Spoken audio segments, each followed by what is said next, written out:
Now, we mentioned it at the top of the programme.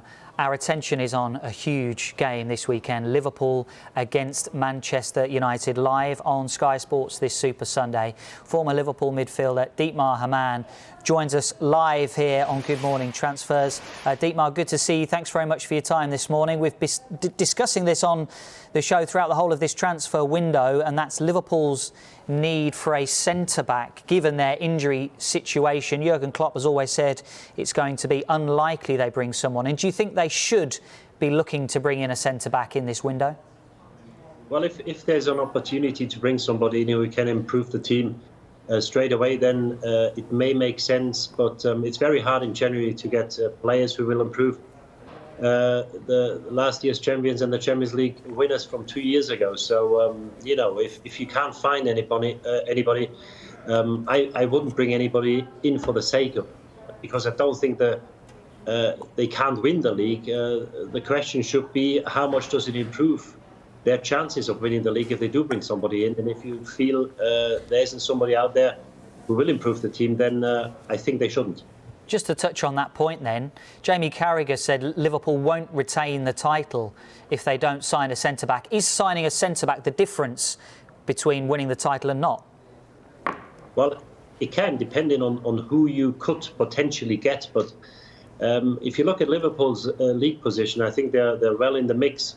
And I think they still outscored all the teams. And I think only Manchester City conceded fewer goals than Liverpool. And if you look at the last 3 games, I think it was West Brom, Southampton and Newcastle, they only scored 1 goal. So I think the offense is as much to blame as the defense for not being top of the league. Because, you know, if you look at the last 3 games, and then also you had the Brighton game a few weeks ago where they didn't win, we would have a different discussion if they had won 1 or 2 of these games. They'd still be top of the league. And I think that that whole situation about the centre-backs wouldn't be as urgent as it may seem now. And they just haven't been as clinical up front in the last few weeks as they've been before. So I don't think the defence has been their main problem.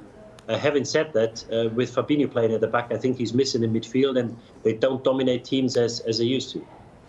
Dayot Upamecano is a name regularly linked with the club. You would think that Liverpool would be looking at him, given his reputation around Europe at the moment. You'll have seen a lot of him. Is he the type of player that Liverpool should be looking at? Yeah, he's a brilliant centre-back. He's still very young. He's got the odd mistake in him. I think he's got to improve, you know, playing out from the back. But, yeah, he's very young. He's quick, he's strong, he's powerful. You know, he's well suited to the English game, and he's certainly a player. I think he's got a clause in his contract to leave in the summer. You know, there'll be a few more bidders than only Liverpool, but he is a brilliant player, and you know, just the thought of having him in the centre of defence with Van Dijk is a very nice prospect for Liverpool fans. And I think the other issue is with Joe Gomez being out for so long. He's had a few bad injuries. It's been very unfortunate. You may have to buy another one because you don't know when and how Joe Gomez will come back. Away from Liverpool, a story that's been dominating here as well is Mesut Ozil's future. What have you made of that story, and what's been the reaction in Germany to how it's all unfolded? Well, it's kind of died down, really. You know, people know that he's not playing, that he's not even on the fringe of the first team, and yeah, it's really a sad state of affairs. If you've got a player as talented as him, I think we all know when he's in full flow, he's probably as good as anyone. Question is, has he been in full flow as often as he should have been, or he should have done for Arsenal? But for a player of his quality to be frozen out like this, it's just sad, because people want to see him play. I think even some Arsenal fans still would like to have him back. And it's certainly a situation which is very unsatisfying for Arsenal and also the player. And we have to discuss the big game live on Sky Sports this Sunday. First versus second. Manchester United against Liverpool. What a game we have in store. How do you think it's going to go? Well, it'll be a tough game for Liverpool. Man United is top of the league. They probably would take a point now if you offer them one. And I think that Man United's team, they grew over the last 3-4 months, and I think what they've learned is to grind out results. People were talking about Solskjaer, is he the right man, should he be in charge?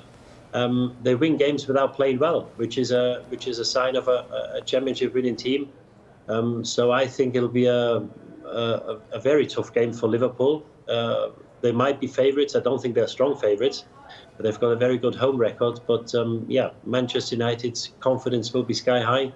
They've got plenty of pace up top, and with the players missing for Liverpool at the back, I think they can hurt them.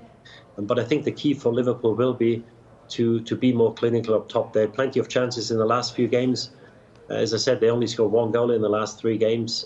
If they're clinical up top, I think they can come out on top. We've spoken to Paul Pogba ahead of this game. He's spoken to us here at Sky Sports, and he said United aren't at the same level yet as Liverpool. Would you go along with that? And how do you think that United will approach the game against Liverpool? How will they set up? Well, I agree with Pogba. Liverpool proved that they can win trophies. They won the Champions League a couple of years back. They won the league last year.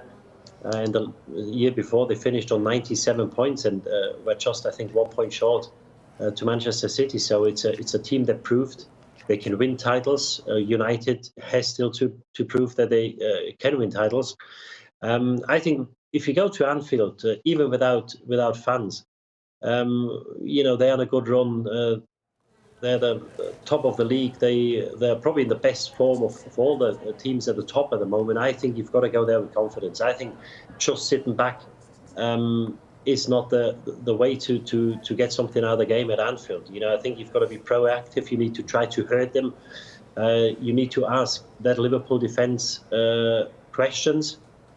Because if you sit back at Anfield, we know that Liverpool, with the players they've got, they can suffocate you with possession. Now, if Thiago is in the team, obviously he's a player who likes to be in possession.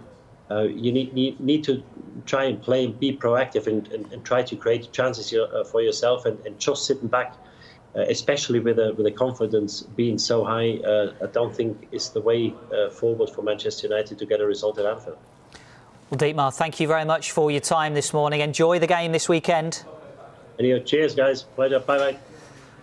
We can't wait for it. Liverpool against Manchester United live on Super Sunday from 4 o'clock on Sky Sports Premier League and main event. It was interesting what Dietmar was saying there, perhaps looking not really at the defence of Liverpool, but more the offensive players. But you would think if Liverpool are beaten over the weekend, the focus will intensify, Michael, on Liverpool's potential search for a centre-back.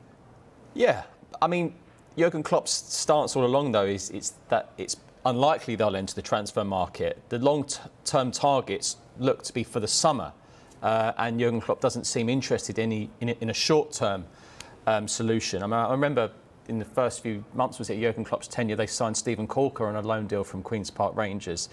I think with Jurgen Klopp now, he likes working with this smallish, elite squad, one of the best in Europe. Then his elite youngsters, who he considers good enough now for the first team, and his stance hasn't really changed on that. And he said in his press conferences, hasn't he, the last couple of weeks, that he's pretty happy.